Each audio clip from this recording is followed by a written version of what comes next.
Imagina un gigantesco buque portacontenedores.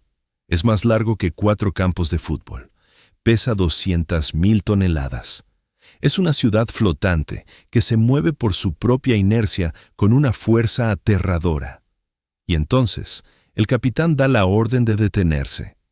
Desde la proa del barco, un trozo de hierro con forma de gancho cae al agua con un estruendo ensordecedor. Aquí está la pregunta. ¿Cómo ese pequeño trozo de metal detiene algo tan colosal? El 99% de las personas dará la misma respuesta. El ancla es pesada, cae al fondo, se engancha en una roca o simplemente está allí como un peso, y evita que el barco se aleje a la deriva.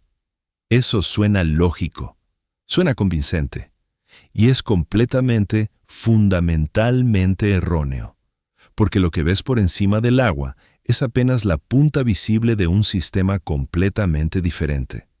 La física real de un ancla está escondida profundamente bajo la superficie, y una vez que entiendas cómo funciona realmente, nunca más volverás a mirar un barco fondeado de la misma manera. Empecemos desde el principio, el momento en que la humanidad se enfrentó por primera vez al problema. ¿Cómo se detiene un barco? Las primeras anclas de la historia eran simplemente piedras, rocas pesadas con un agujero perforado para una cuerda. Los arqueólogos las sacan a miles del fondo del mar Mediterráneo. Pero esto es lo extraordinario. En muchas de estas piedras antiguas están grabados nombres de dioses o símbolos mágicos, porque para la gente de aquella época, detener un barco en una tormenta no era un problema de ingeniería. Era una conversación con el mar. Los marineros griegos creían que el océano era una criatura viva, un dios. Cuando una tormenta empujaba un barco hacia las rocas, lanzaban el ancla sagrada. No solo la piedra más pesada, la más bella, la más venerada, un sacrificio. Creían que los dioses verían esa ofrenda y retendrían el barco en su lugar. La ciencia ofrece una explicación más sencilla. La última piedra era más pesada que todas las anteriores. La fricción finalmente superó la fuerza del viento y el barco se detuvo. Pero el temor místico ante esa última esperanza desesperada nunca abandonó el lenguaje del mar. Todavía decimos echar el ancla con un peso que va más allá de la terminología técnica. Es un encantamiento antiguo que sobrevivió miles de años. Los romanos fueron los primeros en darse cuenta. Una piedra es un mal ancla, pesada, pero resbala. Inventaron la cepo, una barra transversal de metal insertada a través de un ancla de madera. ¿Por qué? Fue un golpe de genio de ingeniería basado en geometría pura. Si sueltas un ancla plana sin cepo, cae plana sobre el fondo y se desliza como un trineo sobre el hielo. Pero el cepo hace que el ancla ruede de lado al caer. Cuando toca el fondo, la barra transversal presiona contra el suelo, girando automáticamente el ancla de modo que su uña puntiaguda se dirija directamente hacia el lecho marino. Sin fórmulas, sin cálculos. Solo un principio de palanca comprendido intuitivamente. La gravedad se convirtió en aliada de la humanidad. Este es el ancla que ves en tatuajes y logotipos de clubes marítimos. El ancla del almirantazgo. 2 uñas curvas, una barra transversal en la parte superior, un anillo, el símbolo más reconocible del mar en el mundo, y simultáneamente, casi inútil en los barcos modernos, porque tenía un problema terrible. Sus uñas sobresaliendo en todas direcciones la hacían imposiblemente difícil de manejar. No podías simplemente retraerla hacia la proa del barco. Tenía que ser izada con una grúa, desmontada en secciones y amarrada al casco. En batalla o en tormenta, eso llevaba horas, horas que nadie tenía.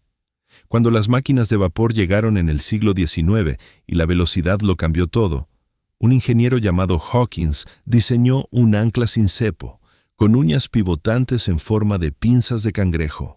Este diseño se plegaba y se retraía directamente en un tubo en la proa del barco con un solo movimiento. Clic. Y el ancla desaparecía. La belleza se fue. La funcionalidad llegó.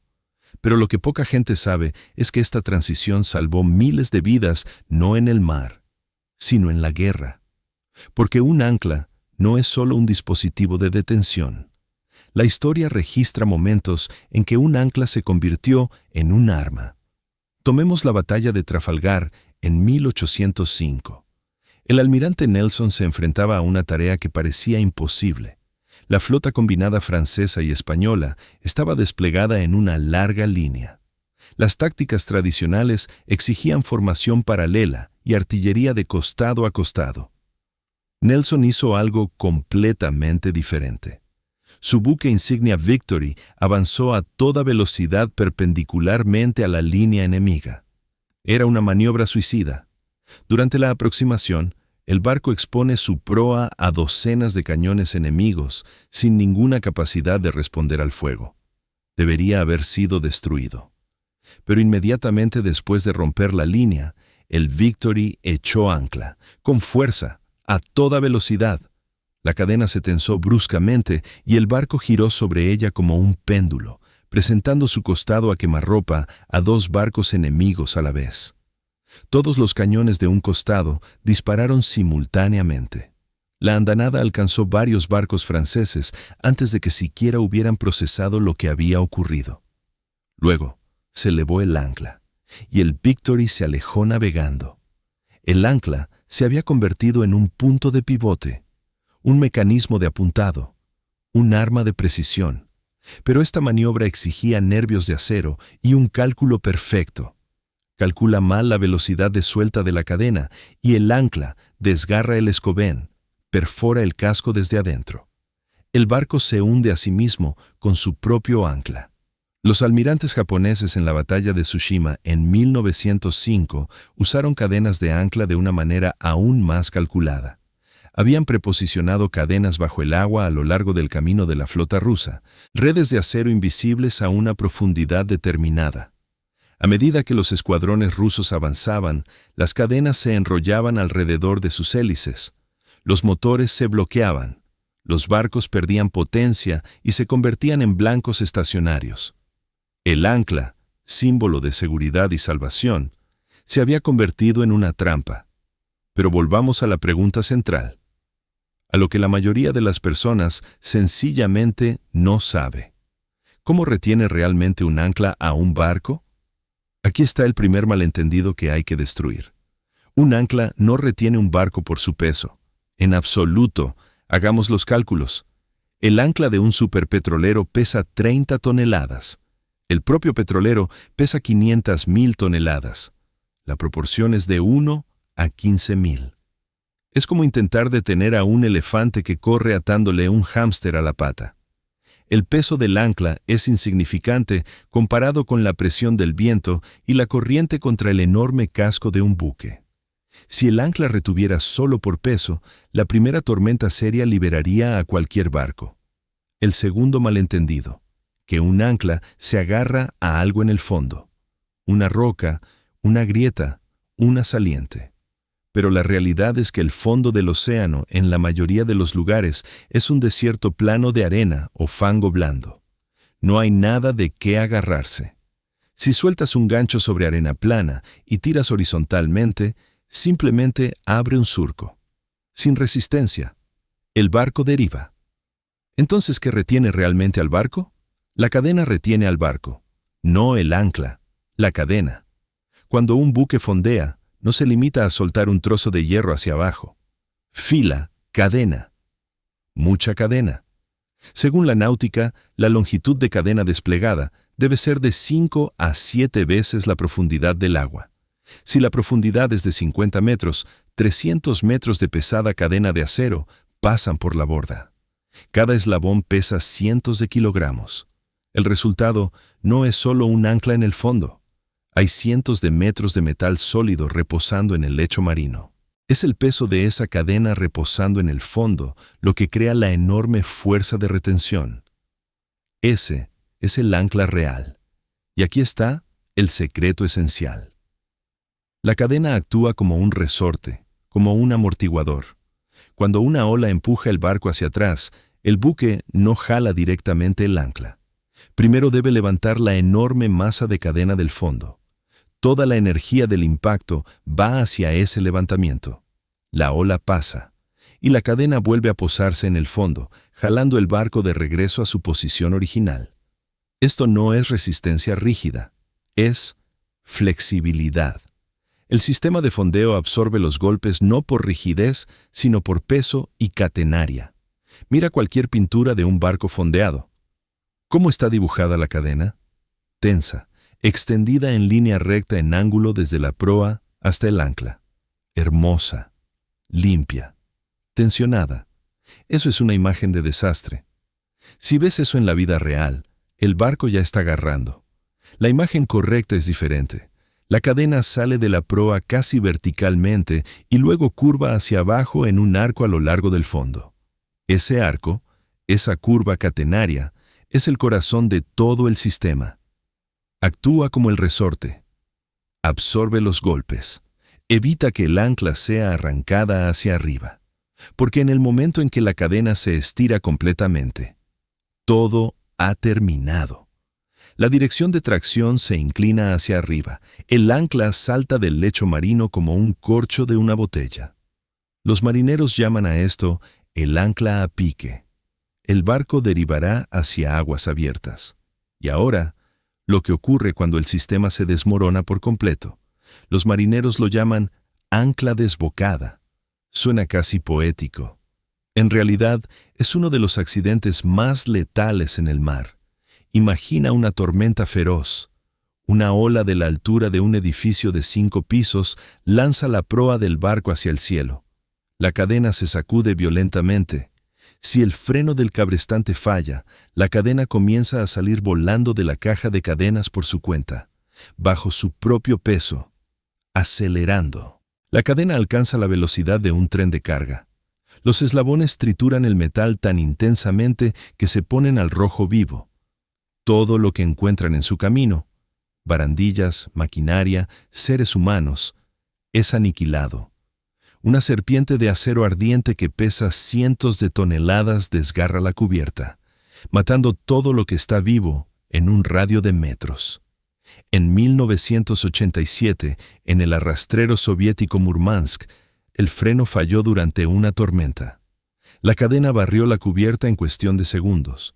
3 marineros murieron al instante. Otros 2 sufrieron quemaduras graves por el metal sobrecalentado.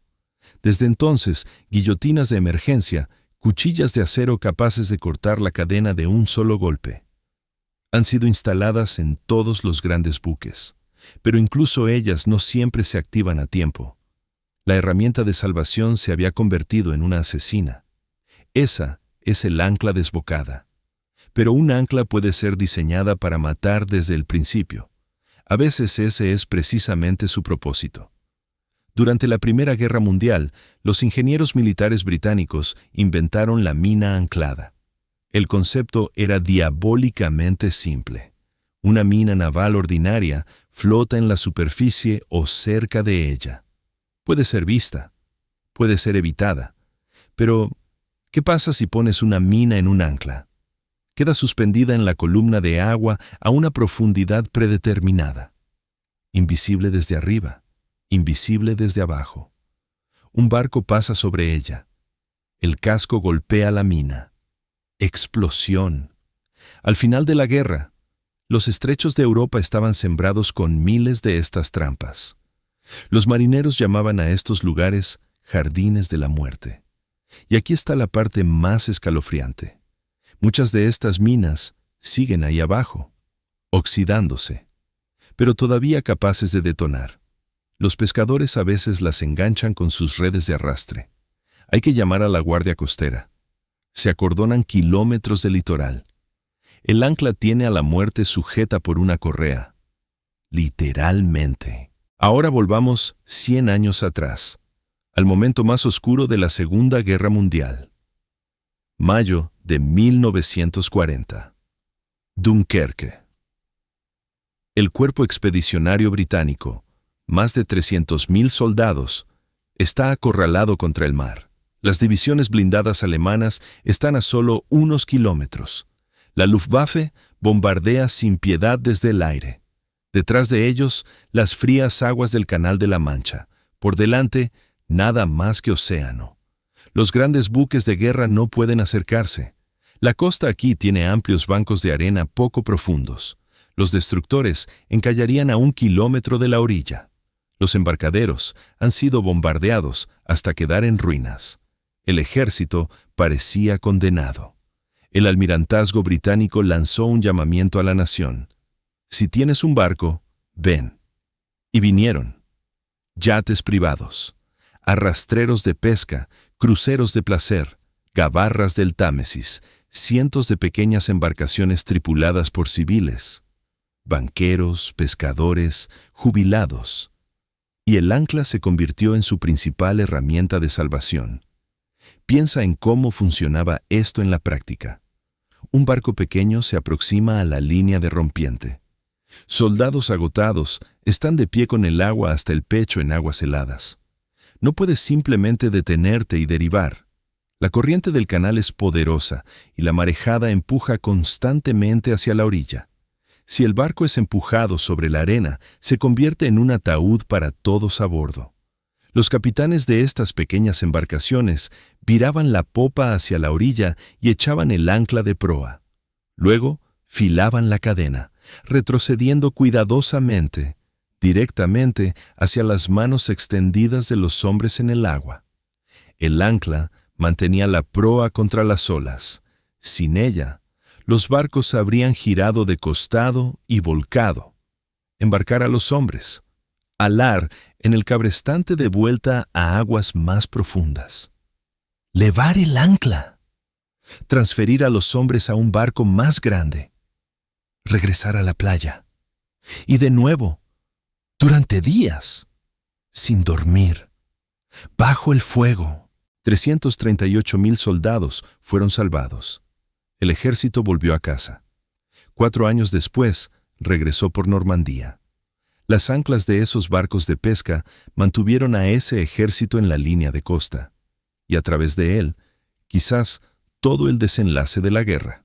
Y ahora, el ancla más desafortunada de toda la historia registrada. Nochebuena de 1492. Las cálidas aguas frente a la costa de la isla que hoy llamamos Haití. El buque insignia de Cristóbal Colón, la Santa María, deriva lentamente en el silencio de la noche. El almirante, sin dormir durante 2 días, había finalmente caído desfallecido en su litera. El oficial de guardia también se había quedado dormido. El timón fue dejado a cargo de un grumete. Imagina esta escena. Un enorme barco de madera en la oscuridad. Una corriente traicionera, invisible en la superficie pero poderosa debajo, arrastrando lentamente el pesado buque hacia el arrecife de coral. El muchacho al timón no nota nada hasta que el agua comienza a espumar y borbotear sobre los bajos bajo la quilla. Grita. La tripulación sale tropezando. Colón llega a cubierta. La única oportunidad, el ancla. Ahora. Inmediatamente. El ancla va al agua. Pero fue soltada en pánico, con una velocidad de deriva demasiado grande, con demasiado poco cable. La uña se engancha en el coral, pero el ángulo del cabo es demasiado empinado. En lugar de hundirse y aguantar, el ancla resbala. Luego es arrancada por el tirón. No aguanta. Un momento después, la quilla de la Santa María golpea el arrecife con un sonido que Colón describiría como insoportable. El buque insignia está perdido. Esto es lo que ese fracaso significó para la historia. Colón solo tenía 2 barcos pequeños restantes, la Niña y la Pinta. No había espacio para toda la tripulación del buque insignia perdido. 39 marineros tuvieron que ser dejados en la isla. Con los restos de la Santa María construyeron un campamento fortificado. Fuerte Navidad. Así que debido a un solo ancla fallida, se estableció el primer asentamiento europeo permanente en el Nuevo Mundo. Si el ancla hubiera aguantado, Colón habría llevado a toda su tripulación de regreso a España. La colonización podría haber seguido un guión completamente diferente, retrasada años o décadas.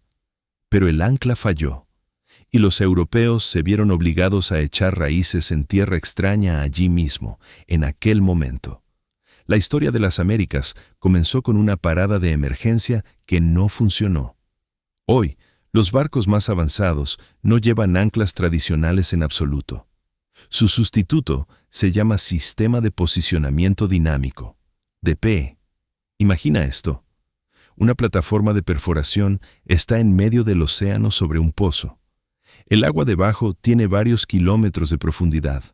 Soplan vientos con fuerza de huracán. La plataforma no se mueve ni un centímetro. Bajo su casco hay varios propulsores independientes apuntando en diferentes direcciones. Un ordenador recibe datos de satélites GPS cada fracción de segundo. Si el viento empuja la plataforma hacia la izquierda, el sistema dispara instantáneamente los propulsores laterales para compensar. Si una ola intenta girar la proa, los propulsores de popa corrigen el rumbo. Esto no es resistencia pasiva, es combate activo. La plataforma literalmente danza en el lugar, realizando millones de microcorrecciones invisibles para el ojo humano. En 2005, la plataforma de perforación noruega Statfjord C quedó atrapada en lo que los meteorólogos llamaron la tormenta del siglo en el Mar del Norte. Las olas alcanzaron 28 metros, la altura de un edificio de 9 pisos. Viento como una pared. Cualquier ancla tradicional habría sido arrancada del lecho marino en cuestión de segundos. El sistema DPE funcionó durante 72 horas sin interrupción. Los ordenadores realizaron millones de correcciones. Cuando terminó la tormenta, los ingenieros examinaron los datos. La plataforma se había desplazado de su posición original exactamente 3 metros. 3 metros. A lo largo de 3 días de infierno. El ancla se había convertido en matemáticas. Y sin embargo, el hierro no ha desaparecido del todo. Porque las matemáticas no pueden agarrarse al lecho marino en puertos poco profundos o desembocaduras de ríos. El metal todavía es necesario allí. El ingeniero soviético Matrosov, a mediados del siglo XX, diseñó un ancla con amplias bridas planas en sus uñas. El ancla Matrosov no solo entra en el suelo, se succiona al fango. Su fuerza de retención es 4 veces su propio peso. Por eso se usa en embarcaciones de desembarco que necesitan bloquearse sobre suelo débil en cuestión de segundos. Y para las plataformas petrolíferas en el Mar del Norte, donde las tormentas azotan durante meses sin fin, se usan anclas en forma de seta. No se sueltan, se atornillan o se clavan en el lecho marino. Con el tiempo, sus sombreros quedan enterrados en el sedimento, creando un efecto de vacío. Intentar extraer una es como intentar sacar una bota del barro de 1 metro de profundidad, solo que 1.000.000 de veces más difícil. A menudo se dejan en el fondo permanentemente. Cuando una plataforma es desmantelada, las cadenas simplemente se cortan. Las setas de acero permanecen en el lecho marino para siempre, monumentos a la ingeniería en su forma más extrema. Un último dato que exige un momento de reflexión. Ningún ancla existente puede retener un transatlántico moderno si el capitán activa potencia máxima. La fuerza de las hélices de un superpetrolero es suficiente para romper cualquier cadena o arrancar una sección del fondo del océano. Un ancla es un freno de estacionamiento, no un freno de emergencia, no una parada de choque. Si un buque enorme pierde el control y se lanza hacia un muelle, echar el ancla es inútil. La cadena se tensará. El calor de la fricción pondrá los eslabones al rojo vivo. Volarán chispas. Y la cadena se romperá como hilo. No se puede discutir con la física. Comenzamos esta conversación con una pregunta simple. ¿Cómo retiene un pequeño trozo de hierro 200.000 toneladas de acero en su lugar? Ahora conoces la respuesta. No las retiene. La cadena lo hace, y la gravedad, y la fricción, y la geometría de la curva catenaria. El ancla es simplemente el último punto del sistema. Su trabajo es permanecer horizontal e impedir que la cadena se escape. La fuerza de un ancla no es la rigidez, es la flexibilidad, no la terquedad, la capacidad de absorber un golpe. El mar ha estado enseñando a la humanidad la misma lección durante miles de años. Para resistir la fuerza de una tormenta, no necesitas ser duro. Necesitas saber cómo doblarte, absorber el choque, usar el peso y el impulso de la oposición a tu favor. El ancla no es un símbolo de detención, es un símbolo de fiabilidad dentro del caos. Un símbolo de que las cosas más importantes están a veces ocultas a la vista, bien por debajo de la superficie donde nadie está mirando. Y ahora sabes exactamente cómo funciona.